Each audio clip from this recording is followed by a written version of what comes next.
রাজ্যের অন্যতম একটি ডিস্টেন্স এডুকেশন ইউনিভার্সিটি এনএসওইউ অর্থাৎ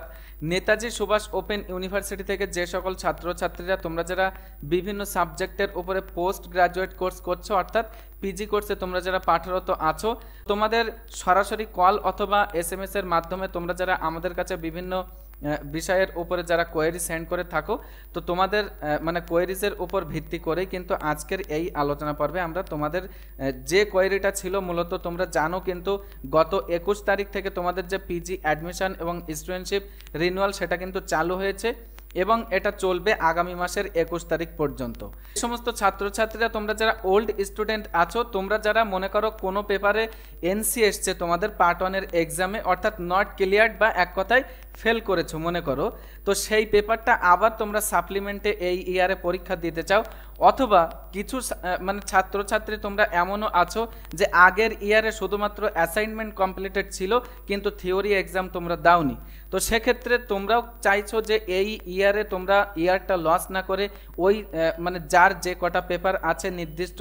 সাবজেক্টের উপরে, তো সেই সাবজেক্টের উপরে নির্দিষ্ট ওই পেপারগুলো তোমরা পুনরায় আবার রি এক্সাম দেবে সাপ্লিমেন্টে। দেখো, ওই যে only for second year students যে রিনিউয়ালটা আনা হয়েছিল, তো সেই রিনিউয়ালের সময় কিন্তু তোমাদের স্টুডেন্টশিপ রিনিউয়াল কিন্তু করতে হয়নি, কিন্তু এখন থার্ড ফেজ রিনিউয়ালে আমরা যেটা দেখেছি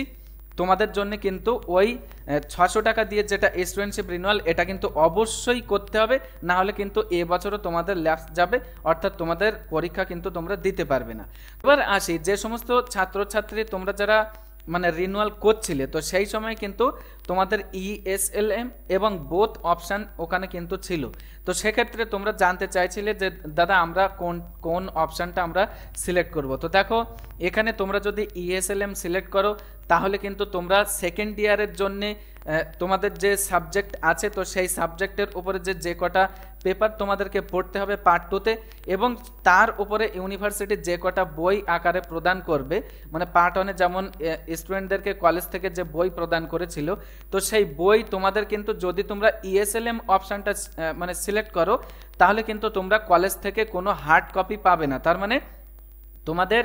যে সাবজেক্টে তোমরা পিজি কোর্স করছো, তো এই পিজি কোর্সের উপরে ওই সাবজেক্টের উপরে পার্ট 2তে যে কটা পেপার আছে সেই কটা পেপার কিন্তু তোমরা ইউনিভার্সিটির তরফ থেকে মানে কলেজের তরফ থেকে কিন্তু তোমরা পাবে না। তোমরা পাবে কোথায়? অনলাইন থেকে তোমাদের কিন্তু ডাউনলোড করে নিতে হবে যদি তোমরা ইএসএলএম সিলেক্ট করো। আর যে সমস্ত ছাত্রছাত্রীরা তোমরা বোথ অপশানটা যদি সিলেক্ট করো বা করেছো, তারা কিন্তু তোমরা অনলাইন থেকে বইটা ডাউনলোডও করে নিতে পারবে, আবার তোমরা কিন্তু কলেজে গিয়ে তোমাদের হার্ড কপিটাও মানে বইয়ের যে হার্ড কপিটা তোমরা কিন্তু সংগ্রহ করে নিতে পারবে। তো যাই হোক, আশা করি তোমরা বুঝতে পেরেছো ওভারঅল তোমাদের কাছ থেকে যে সমস্ত কোয়েরিজগুলো আমরা পাচ্ছিলাম এই স্টুডেন্টশিপ রিনিউয়াল বা অ্যাডমিশন রিনিউয়ালকে কেন্দ্র করে, অথবা এই যে ইএসএলএম বা এসএলএম কপি কিভাবে তোমরা সিলেক্ট করবে, তো তার উপরে আশা করি তোমাদের সমস্ত রকম ডাউট ক্লিয়ার হয়েছে। তো এর পরেও যদি কোনো ধরনের কোনো মানে টপিক নিয়ে যদি তোমাদের কোনো ধরনের জিজ্ঞাসা থেকে থাকে, তাহলে তোমাদের সুবিধার্থেই কিন্তু আমাদের এই আলোচনা পর্বের ডেসক্রিপশন বক্সে আমাদের যে অফিসিয়াল হোয়াটসঅ্যাপ 7872749841 এই নাম্বারের অফিসিয়াল হোয়াটসঅ্যাপের ডাইরেক্ট লিঙ্কটা কিন্তু আমরা সেখানে প্রোভাইড করে রেখেছি। তোমরা এনি টাইম নির্দ্বিধায় সেখান থেকে কিন্তু সরাসরি কল অথবা এসএমএস এর মাধ্যমে তোমাদের কোয়েরিজগুলো আমাদেরকে জানাতে পারো। তো যাই হোক, এতক্ষণ সাথে থাকার জন্য তোমাদের প্রত্যেককে অসংখ্য ধন্যবাদ। দেখা হচ্ছে নেক্সট একটা আলোচনা পর্বের মধ্য দিয়ে।